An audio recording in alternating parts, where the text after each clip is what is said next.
At number 92 on the Iconic 100 list is the 1993 Finest Michael Jordan with the refractor parallel. And here to talk with us today about it is the one and only Shay from Shayway Vlogs on Instagram. Shay, I know you're a big 90s basketball guy. I was personally really happy to see that this card made the list, here at number 92. What do you think about where it ended up on the Iconic 100? The Finest refractor is actually a very important card. And you just mentioned it was in number 92. 92. And this card came out what year? 93, just one off. That would have been a perfect, 93. But yeah, I'm surprised it's actually a lot lower on the list than where it should be, because quite simple. It's the first ever chromium product that in basketball that ever released. That's already like, and then on top of that, they had a refractor parallel that was like, okay. And what's more importantly is that there's a lot with that card. So a few things. It's not numbered. It's the first ever refractor. It's Jordan's in the set. And before Topps Chrome was Topps Chrome, there was Finest. And what's more interesting is that Finest was actually more expensive than Topps Chrome at initial release. It was the flagship big product to what it is. So I'm a little surprised that it's at number 92. What's funny? Let me interrupt you real quick. What's funny is I think there's going to be guys that are like baseball guys, big baseball guys on the list. They're going to see cards like this and they're going to say, "How can you put a card that's from the guy's ninth season in the league? How can you put that card on this list?" I mean, it's a card of a player who's in his ninth season. Mantle's ninth season card isn't going to be on the list. So how can you put Michael Jordan's on here? But I see it the same way that you do, where this is the first chromium card ever made in the world of basketball. It's the number one card. It's Michael Jordan. It's the first refractor. To me, it's like incredibly important for everything that came after. It paves the way for Chrome. It paves the way for all other Prism. It really paves the way for all of that stuff. And so I don't own the card. I've owned it several times, but I see it as something that is historically important and it really changed the hobby. No, I agree. So this whole thesis of like, oh my God, a 15th year LeBron 2012 Prism why is it important?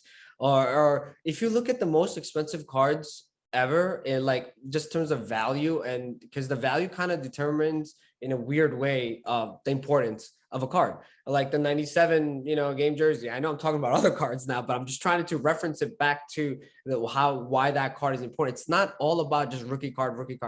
You know what I mean? Like this important card means how much of an impact it had in the hobby, what it did for the history of the hobby. I look at that, I value that way more than just a plain old rookie card. You know what I mean? There's a lot of 86 Fleer Jordans, yada, yada, but like the most expensive, biggest cards of Jordan are not his rookie cards. And so is for even Kobe Bryant and many other players. And we've had a long history of the hobby with that. And guess what? It's probably not going to change. You know what I mean? That's just how the hobby works. You know what I mean? And it also goes back into supply, demand, and popularity, and so many other emotions, so many other things that are kind of like you can't really put a price on of what makes this card iconic or significant in a sense. So that Finest is, I think it's actually a very important card. And I've never owned the refractor. I have owned the base a while back, but I think that card still, they all say it's undervalued, didn't get its respect, but this one kind of, based on the history and the importance of what it did to the entire hobby, it is like overlooked for sure. And just to touch base, like I don't think they mentioned a refractor version and a regular version in the back.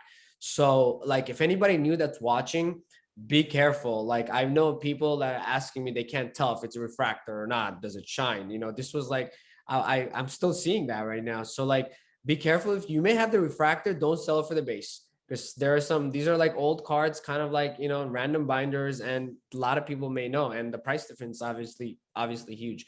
And those cards also can go green. So like the color is very important on them. So if you see like a nice clean copy The best is, the best one you see, and it's a refractor. It's, it does hold more value.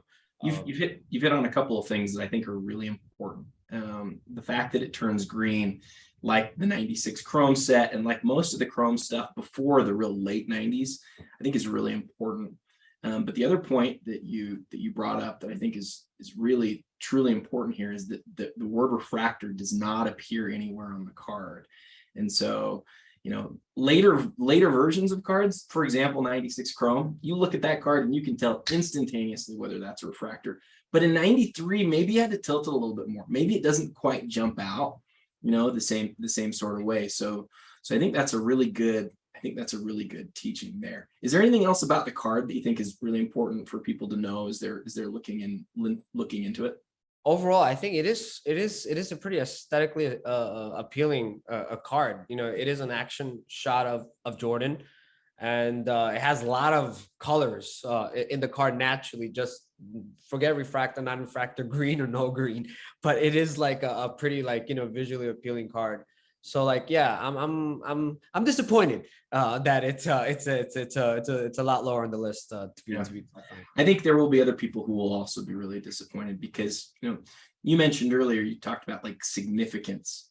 I think there's definitely if you tell the story in the right way, you can sort of talk yourself into this card being really high on the significance list. The thing that's important to highlight here, we've talked about value, we've talked about significance, we've talked about recognizability.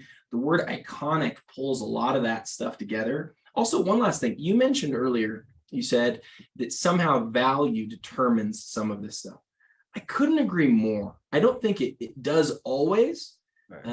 There are going to be some examples throughout this list that are kind of lower end as far as how valuable they are.